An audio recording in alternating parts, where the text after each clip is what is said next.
Thank you everybody for coming. I'm so excited that you could be here today. I'm very excited that our speaker tonight is one of my fabulous coworkers. It's Jessica, and she is a doctor of audiology in our hearing health clinic section. She does a great job. I'm really excited to hear what she has to say. It's fun being able to work with her and see her interact with patients. She has a fabulous chairside manner, and my dad is one of her patients, and he just adores her. She has a great personality and patience, and does a great job working with our patients.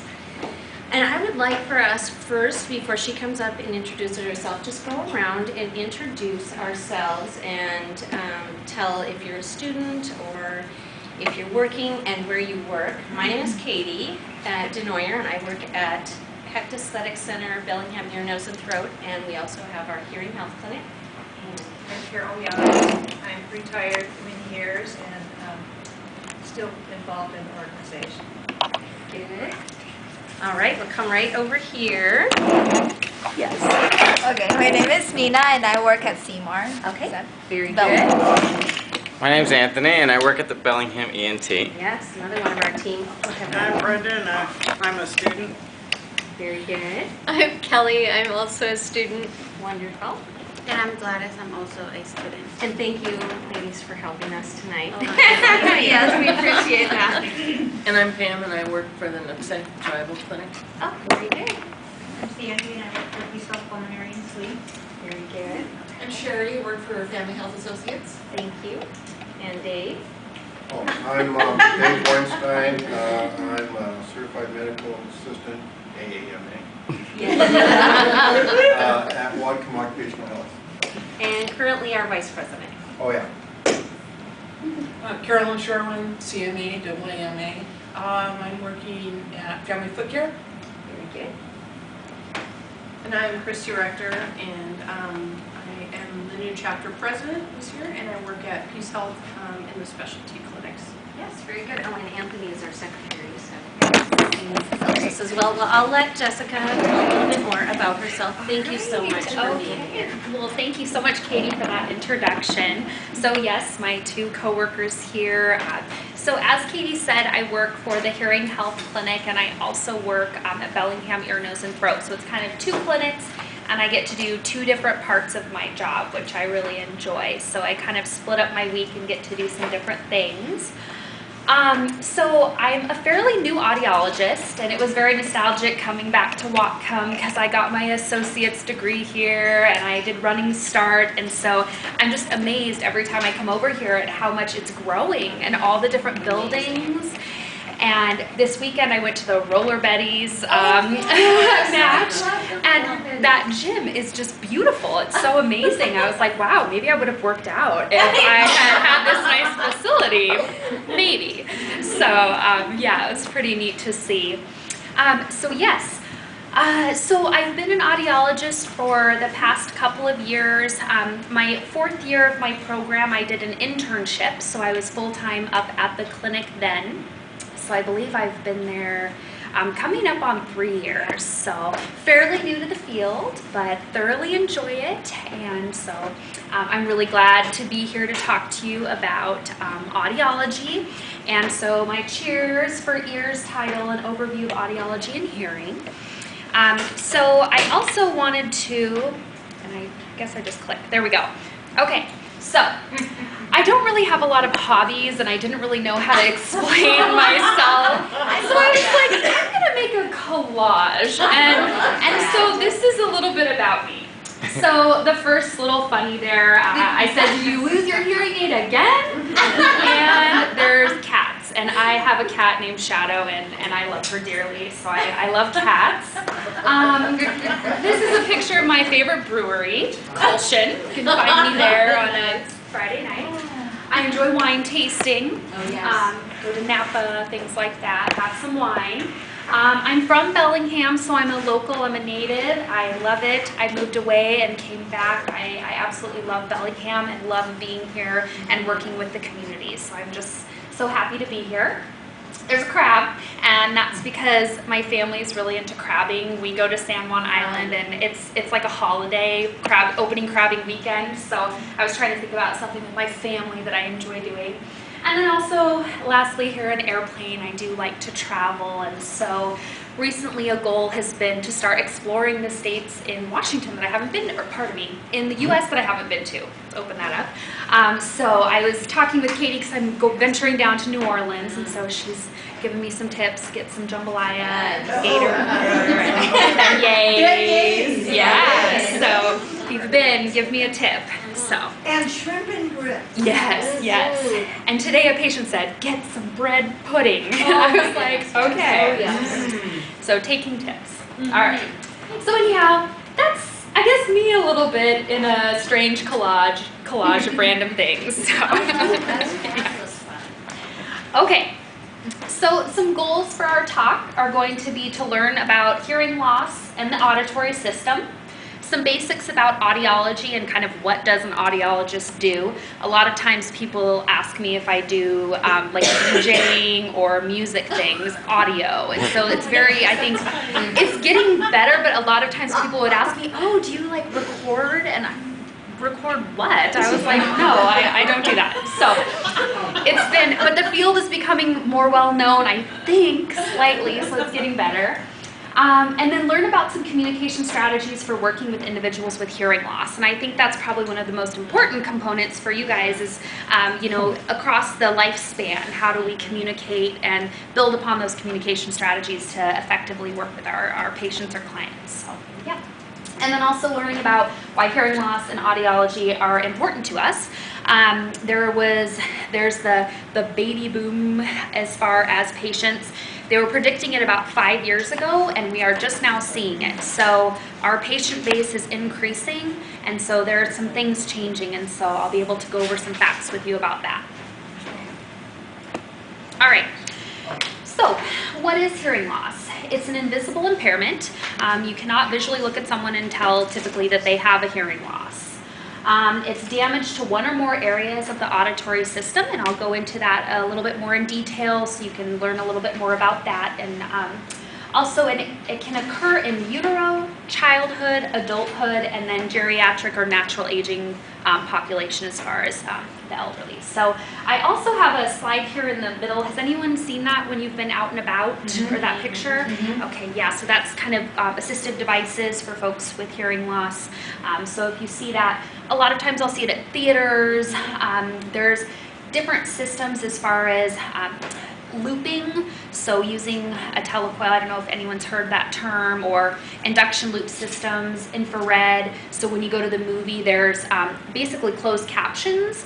So you can have this little kind of arm that just sits in the cup holder, and then you can have captions. So there's, yeah, a lot of different things that are out there that folks don't really know about. So I thought I would put that in there to kind of remember to have that. So if you're working with anyone that was interested, in different things. So, and that's usually in large public auditoriums, things like that, the movies. Mount Baker Theater, I believe, has some assisted devices. So, yeah. Okay. So, a little A&P. All right, so I love anatomy and physiology. It's kind of fun to me. I don't know, maybe it's my nerdy thing. Okay. So when we think about the ear, I kind of break it down into 3 major components, and then the 4th is going to be the auditory nerve going up to the brain, so that's kind of our last stop. But to start, we have the outer ear, also known as the pinna. So it's to collect and funnel sound down into the ear canal, external auditory canal. Then that travels down to the eardrum, or tympanic membrane. So that's chunk 1. That's our first portion. When we go beyond the eardrum, there's an air-filled space here, and it's categorized as the middle ear. And there are 3 tiny little bones, the incus, malleus, and stapes, and they work together, and they basically transfer sound that's vibrated on the eardrum, so it's kind of this mechanical motion, down to the cochlea, or inner ear. Okay? So, back to the middle ear space, you'll see this long tube going down. That's the eustachian tube. And if I'm getting too nitty gritty or anything, you guys can let me know. Okay. So this space is really important for maintaining our the pressure equalization. So the pressure on the eardrum, we want that to be balanced on either side. So you know how when you drive over a hill, you drive over a mountain pass, in an airplane up and down, you get that plugged pressure sensation and you just want to pop your ears? That's actually this eustachian tube connecting to the back of your throat, opening, allowing pressurization on either side of the eardrum. So there's some conditions where folks have eustachian tube dysfunction, and so with that we have to utilize a solution to allow for that equalization, which would be a tube. So sometimes I have adult patients that will have, working with an ear, nose, and throat physicians, I get to see a lot of patients with different symptoms and things that we're working on. So that's one thing. Sorry, I'm getting really fast. I'll slow down. So with adults, I do see tubes every once in a while. Other than usually, I think we think about pediatric population with ear infections and ear tubes. So they have a few different purposes for that, or helping solutions. So outer ear, middle ear, inner ear. And this is where it gets kind of magical because it's your cochlea and it's where all of the sound gets processed. So this snail-like feature is the cochlea, and it's connected to our balance organ, which sometimes folks will refer to it as that, or your vestibular system. So with the vestibular system, there are 3 canals, they call them the semicircular canals. And with that, they're in different planes of orientation, and that's how we know where we are in space. So has anyone ever experienced vertigo? Yes. Okay. You maybe roll over out of bed, and all of a sudden it's like, whoa, where's the floor? Where's the bed? Where am I? Completely disoriented in space. And that has to do with this little organ right here connected to the inner ear. So yes, we'll talk a little bit more about that as well. So from there, the cochlea connects up to that nerve that goes up to the brain. So, and that's really where the ultimate sound processing and all of our understanding happens, is at the brain. So a lot of times folks will think that their problem is just their ears, but really we want to test higher up as well to see how their brain recognizes and puts speech together. Any questions so far? No? Great. Okay. Okay, so the 3 types of hearing loss. The first would be, and I'm going to go through some other slides that gives you more information, but conductive hearing loss. So that's anything with the outer ear and the middle ear space. Sensory neural hearing loss is at the inner ear, so that cochlea. And then a mixed hearing loss is when there is hearing loss or a problem with either an outer, middle ear, and inner ear problem. So it's kind of one of the mechanical and then one of the permanent sensory neural components. Okay, outer ear. We see some fun things. So, just to talk a little bit, I have an illustration down here of some different grades. Sometimes what we'll see, and these are all things that sometimes would cause a conductive hearing loss, or just an etiology of something in the outer ear portion or the ear canal. So anotia would be no development of the ear, and you can kind of see this grade 4 down. I don't know if you can tell really with the lighting, but you can tell there's just kind of a little portion where it just kind of never developed the auricle. And then microtia would be small or misshapen ear. So you can kind of see that here. Oh, thank you. That's so much better. That's great. Very good. Yes. Genius. Yeah. So, and sometimes with this, as you can see, there's no ear canal. So truly, we are able to test the hearing of the cochlea, inner ear, and that's through vibration, and I'll kind of show you that as well.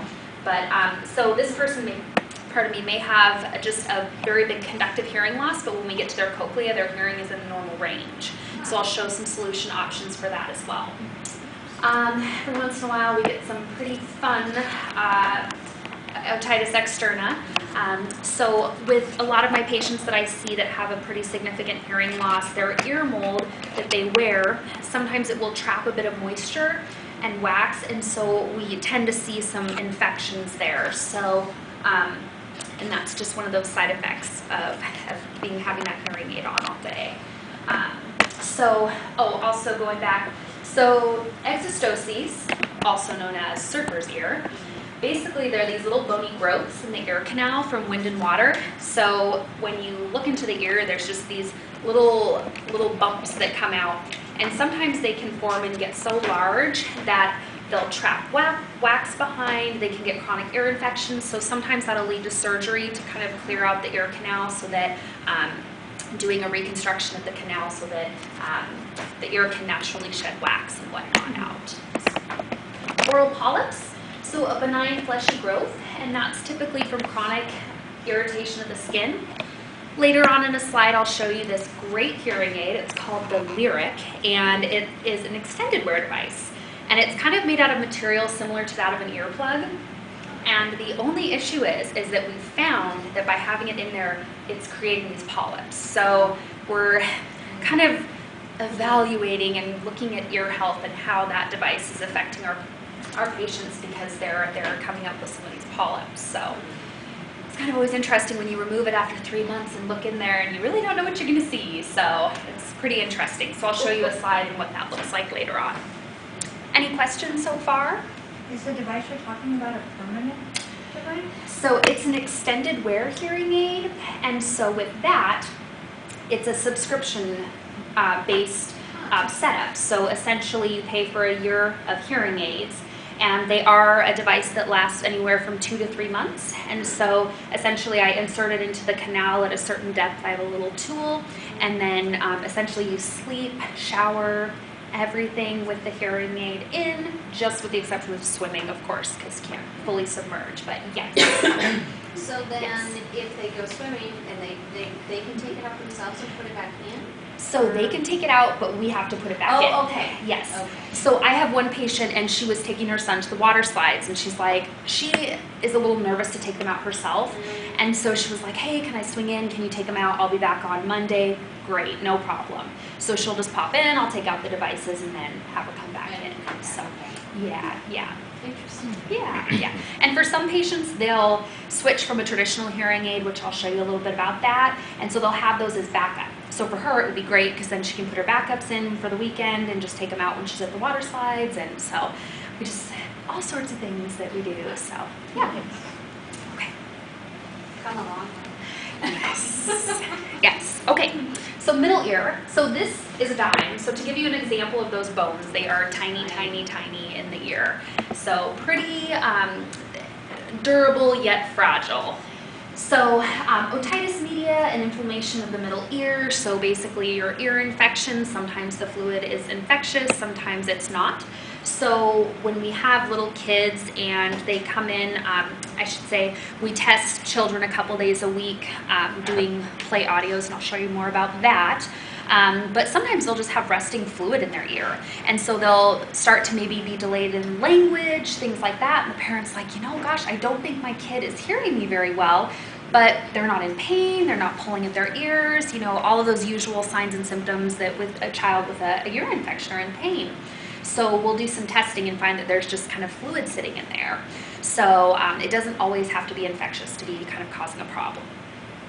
Okay, so cholesteatoma would be a destructive growth developed from skin cells. So for example, if a person, if their eardrum ruptured and it was healing back together, and it didn't heal quite right, and the skin cells start to build, it will start to grow this little growth. And so those are oftentimes removed because we don't want those to erode into that bony portion, the air-filled sac of or space of the middle ear. Mastoiditis, so that would be an infection of the mastoid bone behind on your skull. It's essentially kind of a lacy type bone structure, so very easy to get infections in there. So for example, if a cholesteatoma started to erode into there, it's very scary because when that starts to get infected, it's right at the base of your brain. So it was a pretty big cause of childhood death, was getting a really bad ear infection, infecting the mastoid, and then going right to the brain. So kind of one of those things that obviously you want to be very conscientious and follow up on that very well. Yes, so that would be with the ENT doctors that would be on that. All right. Otosclerosis. That is a disease of the ossicles where the bones start to fixate. So I do my little motion here of the bones working like a little machine. So essentially they start to fixate, and it can be any one of the ossicles. So what happens is that vibration, the bones aren't really moving, so it creates a hearing loss because it's not presenting that next step to the cochlea.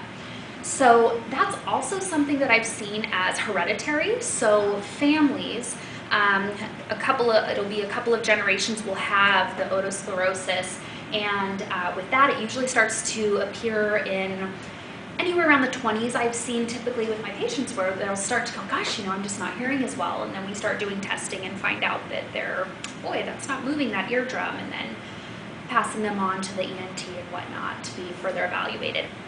And there are actually little prosthesis devices that we can remove some of that bone. So they're made out of like titanium, just kind of like, get your hips done or anything like that. You can get your prosthesis for your ears. So, and yeah. So with that, all of these problems would be categorized as a conductive hearing loss. So it's kind of that mechanical portion, not allowing the sound to go down to the cochlea. Any questions so far? Are we doing pretty good? Mm-hmm. Okay. All right. So inner ear. This is a microscopic picture of hair cells in the cochlea. So as you can see, these look really nice. They're standing up nice and tall, and then these over here have some damage. So I don't know the exact cause of that, but they should be looking like this and standing up nice and straight. So a couple of inner ear type etiologies that we see, Meniere's, and that's going to be that vertigo that we were talking about. It's an interesting thing. We have some patients who we've been following for years, and they will, one of my patients is affected by salt. So if he eats salt, it throws off the balance of the fluids in his inner ear, and his hearing will drop and he'll have a vertigo spell. So he comes in, and we actually do an injection into the ear to try to recover the hearing. And yes, so he is in quite often, and he has hearing aids. So I have them set up to where he has good day, bad day, better day. And so he can go through his programs and find what sounds balanced and right for the day that he's having. Because he'll come in and go, yeah, he'll call and just go, you know what, Jess, I can't even come in. He's like, I had a huge drop in my hearing. I'm going to go see the ENT. I'm going to have an injection. Let me come back in a couple weeks. So, and it's something you live with. And for a lot of people, if it's just going to hit, it's kind of scary driving or doing anything because you never know when it's going to happen. So, yeah, I had a patient who was in the other day, and she said she's had Meniere's for like 60 years. And I said, does anything lead up to it? Sometimes patients will say they see an aura and then they know this is going to happen. But she said, I get no warning. It just happens. And I'm like, oh, that would be so just kind of nerve-wracking. You never know when it's going to happen. So some other symptoms would be fluctuating and progressive hearing loss, and then tinnitus, ringing in your ears. So oftentimes it will affect one ear more than the other. So it's kind of one of these unilateral, interesting type phenomenon. So then autoimmune, we'll see kind of a self-attack of the ears sometimes. So folks will come in and they'll just say, all of a sudden I kind of notice my hearing is not working or I'm not hearing as well. And so then we'll do a test, and it's like, oh my goodness, your ear is just really dropped in hearing. Labyrinthitis, so a bacterial or viral infection, and so that will cause a lot of balance issues as well, and the hearing loss, because the labyrinthitis is more of that balance organ, so it's terrible. And then another inner ear etiology would be ototoxicity. So some medications, a lot of medications, when you start reading what the side effects are, ringing, hearing loss, all of these things, when you start to look at it, you will be amazed. I mean, even high doses of aspirin and ibuprofen, Tylenol cause tinnitus. So it's ototoxic, and what it does is it affects the fluids in the cochlea or inner ear. So a lot of meds out there. Is that reversible when you quit taking the meds, or? Good question. Hearing is one of those things where it's a spectrum of how folks will respond. Sometimes people will say, my hearing, it just started coming back, my tinnitus subsided, it was great. Other patients are like, no, I'm exactly where I was when I stopped taking the medication. So it really varies. I had another patient who came in and he started a new med, and he said the next day he woke up and he had a metal taste in his mouth and no hearing in one ear and extreme tinnitus. One dose, and that was all it did, or all it took. So it's very interesting, not to scare you and say don't take your medication. Of course, take your medication, you know. But it's just some of those things that it does happen. Yes. I have a question. I know a person that has, she's always having like a sound in her ear. She already was referred to a ear, nose, and throat, and they looked into it and they didn't find anything. But she has like a sound and it hurts her, but they didn't find anything. What should she do? You know, that's really tough, because it's always, you want to find what's going on. And so it's very frustrating when someone comes in, you test their hearing, and it's like, well, it's normal, you're still hearing the sound, and I don't, really know what to tell you. So it's kind of one of those difficult things. I do have patients that hear sounds in their ear and they don't have hearing loss, because a lot of times you'll see it hand in hand. So that's a challenging one. Get a And really- second opinion. Second opinion. Yeah, absolutely. Yeah. Absolutely. Yeah. Yes. Okay. So sudden sensory neural hearing loss. Yes, sorry, that was like a go around to not answering town. Sorry, I didn't really answer that for you. Thank you. Anyways. Yes. So, and then sudden sensory neural hearing loss, we have patients all the time who they wake up and they don't have hearing in one of their ears, and it just happens. It's just mysterious. Could it be autoimmune? Could it be a viral? Could it be something like that? Possibly, but we don't have a lot of answers for that. The one thing is that if someone wakes up and they don't have hearing, a lot of times they will be brought to the ER.